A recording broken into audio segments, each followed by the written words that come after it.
अभी हमने टॉप किया तो बहुत ही खुशी है, सब लोग बधाई दे रहे हैं। इसका श्रेय तो हमारे पेरेंट्स, हमारे टीचर सारपी सर हो गए और बाकी जो सभी हमारे जो पेरेंट्स हैं, हमारे भाई बहन हैं, हमारे जो दोस्त हैं, उन्होंने भी कंपटीशन के ज़रिए हमारा बहुत सपोर्ट किया और मोटिवेट भी किया है कि हम आगे बढ़ते रहे, आगे बढ़ते रहे। कितने घंटे पढ़ाई करके इस मुकाम पे पहुंची? सर लगभग 7-8 घंटे पढ़ते थे और एग्ज़ाम टाइम में थोड़ा ज़्यादा होता था। बाकी हमने रिवाइज वगैरह किया है तो इसी वजह से ज़्यादा बर्डन नहीं हुआ। अब आगे की क्या तैयारी है आपकी? सर आगे सिविल सर्विस पे जाना है और देश की सेवा करनी है। कहीं कोचिंग वगैरह करती थी?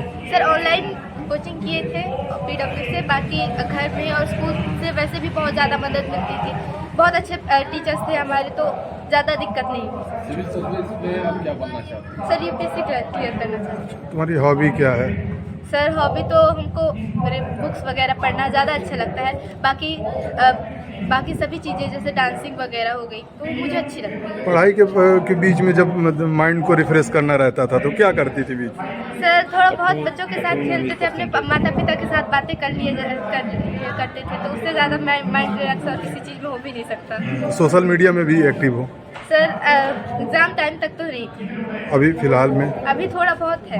9th क्लास में आपका कितना परसेंटेज? सर 9th क्लास में मेरा 97% था। ठीक है, थैंक यू। बहुत अच्छा लग रहा है सर, बहुत खुशी है। मेरी बेटी पहले स्थान पे आई है। उम्मीद की थी कि प्रदेश में टॉप करेगी? थोड़ा सा लग रहा था कि कहीं 2-4 नंबर घट ना जाए, कि पहले नंबर से पीछे हो जाए। बाकी जब आया तो बहुत ज़्यादा खुशी हुई, मतलब पहले नंबर पे आ गई। पढ़ाई के बीच में क्या चुनौतियाँ लगती थी? किस तरह से आपने बेटी की तैयारी करवाई? सर बच्ची जितना तैयारी करती थी, स्कूल टाइम के बाद आकर के 2-2:30 बजे रात तक पढ़ती थी। उसके पीछे में चाय पानी लेकर के पीछे लगी रहती थी। जितनी रात तक जगती थी, हम लोगों को भी जगना पड़ता था कि बच्ची जग रही तो हम लोग भी जगे। सोने के लिए बोले तो फिर भी नहीं सोती थी, 2-2:30-3 बज जाते थे, रात तक पढ़ती रहती थी। अत्यंत खुशी होती है कि हमारी बच्ची भी मैंने मध्य प्रदेश में पहला स्थान ला करके हमें गौरवान्वित किए है और अपना भी स्थान मुकाम हासिल किया।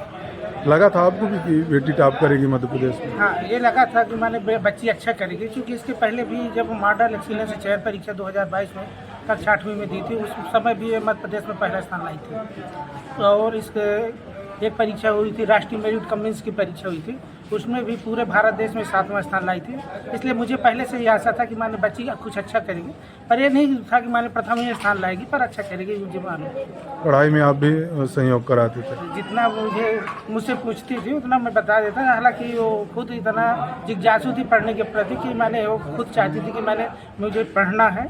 मुझे कभी कहना नहीं पड़ना कि बच्चे पढ़ो, बल्कि मना करना पड़ता था कि जो बज गए 2:30 बज गए रात को अब बंद कर दो, कहीं माइंडली टेंशन ना आ जाए, इसलिए मना करना पड़ता था। बाकी वो खुद इतना मेहनत करती थी कि हमको लगता था कि ये खुद ही इतने जिज्ञासु है कि हमें कुछ करना है। अन्य बच्चों के पेरेंट्स को क्या संदेश देना चाहेंगे? किस तरह से अपने बेटे की पढ़ाई लिखाई के लिए तैयारी करवाएं? हम ये चाहते हैं कि हर माँ बाप जो है तो अपने बच्चों को पढ़ाने के लिए पूरा प्रयास करें। सबसे बड़ी संपदा यही है शिक्षा। डॉक्टर भीमराव अम्बेडकर जी ने बोले थे कि शिक्षा वह शरणी का दूध है, जो पिएगा वो दहाड़ेगा। शिक्षा महत्वपूर्ण चीज़ है, इसलिए हम भी अपने बच्चों को पढ़ाएं और दूसरे के लिए भी प्रेरित करते रहें, क्योंकि हम शिक्षक भी हैं और मंच का संचालन भी करते हैं। और हमारी बच्ची भी बहुत अच्छा मंच का संचालन करती है।